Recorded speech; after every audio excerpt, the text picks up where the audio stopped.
Le souvenir de la légende nous laisse là apercevoir ce que l'ethnographie la plus moderne souligne.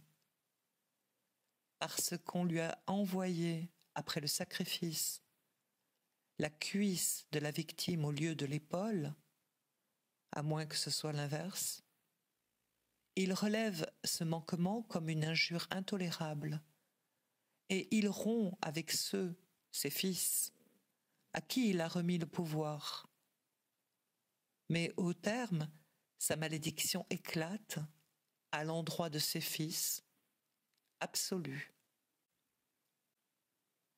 Il convient de reconnaître, d'explorer ce que peut contenir ce moment.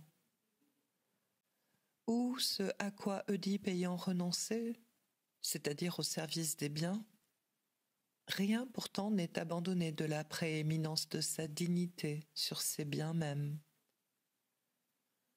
Ou là, dans cette liberté tragique, ce à quoi il a affaire, c'est la suite de ce désir qui l'a porté à franchir ce terme, et qui est chez Oedipe le désir de savoir.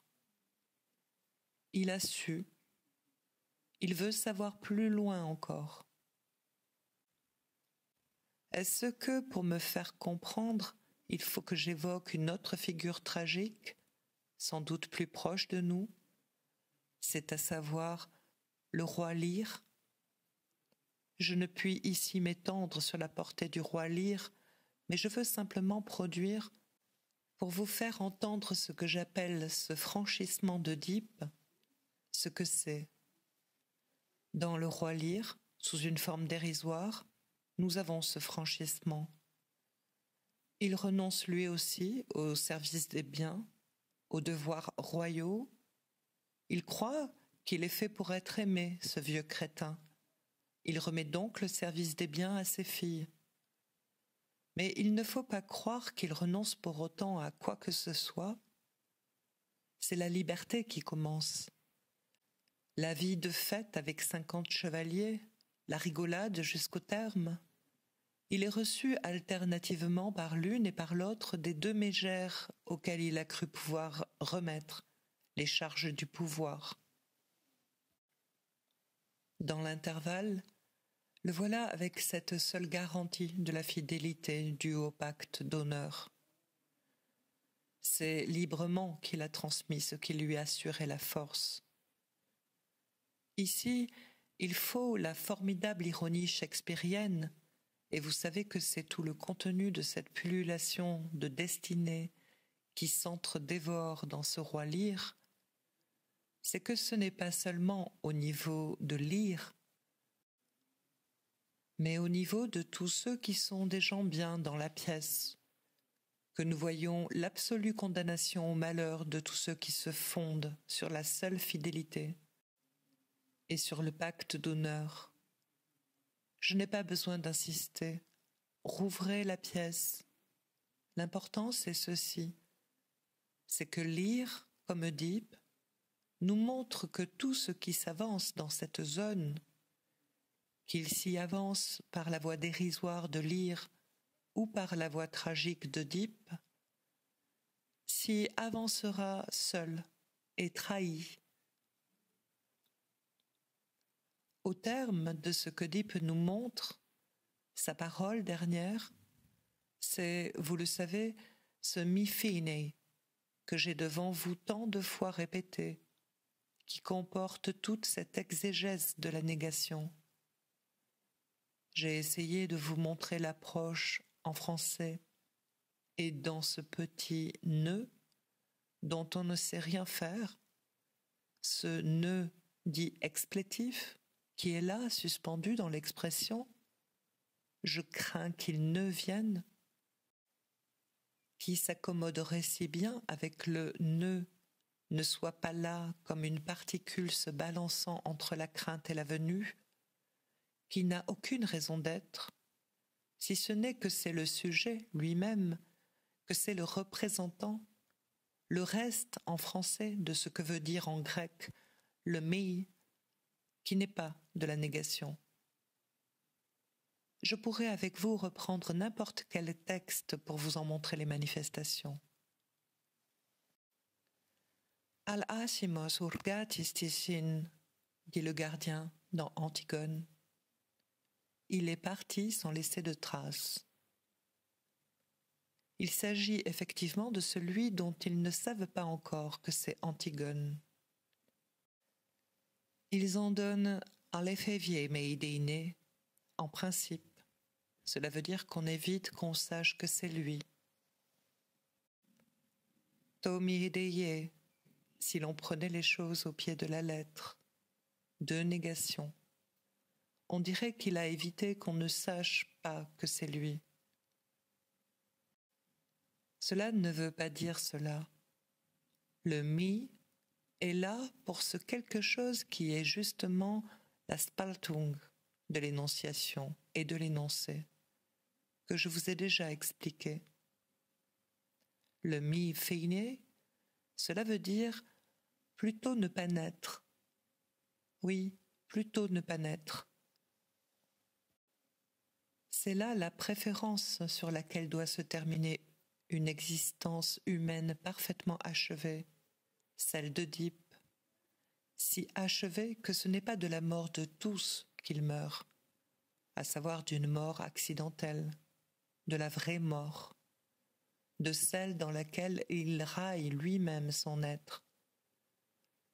C'est ce que j'appellerais une malédiction consentie. De cette vraie subsistance qu'est la subsistance de l'être humain, cette subsistance dans la soustraction de lui-même à l'ordre du monde. Cette attitude est belle, comme on dit dans le madrigal, 2 fois belle d'être belle.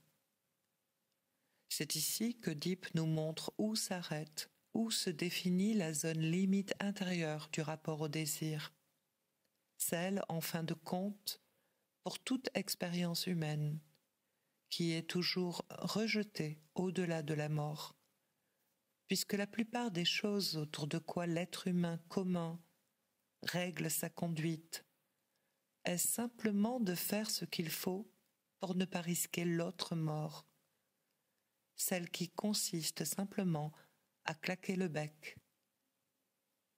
Primum vivere. Les questions d'être sont toujours rejetées à plus tard, ce qui ne veut pas dire qu'elles ne soient pas là, à l'horizon. Voici les notions topologiques qu'il conviendra de rappeler, parce qu'aussi bien, il est tout à fait impossible de s'y retrouver dans des rapports assurément fondamentaux dans notre expérience, et de dire quelque chose qui ne soit pas simplement tournage en rond et confusion, même sous des plumes éminentes. Quand vous lisez par exemple cet article, en tout point d'ailleurs remarquable, de Jones sur haine, culpabilité et crainte, en montrant leur disposition circulaire, non pas d'ailleurs d'une circularité absolue, mais beaucoup de choses à l'intérieur de cet article. Je vous prie de l'étudier, la plume à la main, car sans aucun doute, nous aurons affaire à lui l'année prochaine. Combien de choses s'éclaireraient à condition de mettre en avant des principes, ce que nous sommes en train d'essayer d'articuler. Reprenons-les donc, ces principes, au niveau de cet homme du commun auquel nous avons affaire, et tâchons de voir ce qu'ils impliquent. Jones, par exemple, a senti, comme bien d'autres, a peut-être mieux exprimé que d'autres, ce qu'on peut appeler l'alibi moral. Il a appelé cela moralisches Entgegenkommen, c'est-à-dire la complaisance de l'exigence morale. Il montre en effet que, bien souvent, dans ce que l'homme s'impose de devoir, il n'y a que l'alibi de la crainte des risques à prendre si on ne se l'imposait pas. Il faut tout de même bien appeler les choses par leur nom. Ce n'est pas parce que l'on met là, derrière, un triple voile analytique, ce n'est pas cela que ça veut dire. En d'autres termes, ce que l'analyse articule, c'est que dans le fond, il est plus commode d'encourir, de subir l'interdit, que d'encourir la castration. Et puis, encore, essayons un tout petit peu de nous laver la cervelle. Qu'est-ce que ça veut dire dans Freud? Et avant qu'on approfondisse, comme on dit, la question, ce qui est bien souvent une façon de l'éviter, qu'est-ce que ça veut dire que le surmoi qui se produit au moment du déclin de l'Oedipe? On incorpore sans aucun doute l'instance interdisante. Alors ceci devrait peut-être vous mettre quand même sur la voie, parce que ailleurs, dans un article célèbre qui s'appelle « Deuil et mélancolie », Freud dit aussi que le deuil et son travail s'appliquent à un objet incorporé, à un objet que, pour une raison ou une autre, auquel on ne veut pas tellement de bien. Je veux dire qu'il est proprement articulé que cet être aimé dont nous faisons, par notre deuil, si grand cas, ça n'est pas uniquement des louanges que nous lui adressons, ne serait-ce que pour cette saloperie qu'il nous a faite en nous quittant. Alors peut-être que la naissance, la structure, la condition du surmoi, j'entends oedipien, puisque bien sûr on a fait quelques pas en avant depuis, et qu'on a montré qu'il n'y en a pas eu avant. Personne non plus est capable de justifier dans l'état actuel des choses pourquoi c'est toujours le même surmoi, bien qu'il soit né, paraît-il, avant, en rétorsion des pulsions sadiques selon Madame Mélanie Klein. Tenons-nous-en donc d'abord à méditer sur ce peut être, alors, ce surmoi oedipien. Si nous incorporons le Père pour être si méchants avec nous-mêmes, c'est peut-être, comme dans le cas du deuil, que nous avons à ce Père beaucoup de reproches à faire. Et c'est ici que peut vous servir quelques distinctions à laquelle, dans les années précédentes, je vous ai introduit. C'est à savoir que choses différentes sont la castration, la frustration, la privation.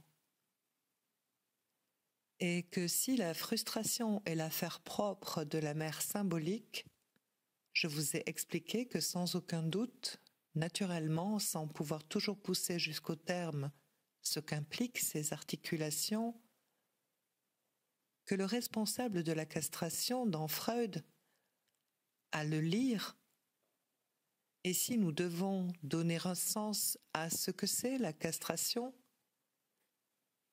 c'est le Père réel, qu'au niveau de la privation, c'est le Père imaginaire. Tâchons justement bien de voir la fonction de l'un et de l'autre de ces pères au déclin de l'Oedipe et dans la formation du surmoi. Peut-être cela nous apportera-t-il quelque clarté. Peut-être n'aurons-nous pas l'impression de jouer deux lignes écrites sur la même portée quand nous faisons entrer en ligne de compte le Père comme castrateur et d'autre part le Père comme origine du surmoi. Pour tout dire, je crois qu'en effet cette distinction est essentielle.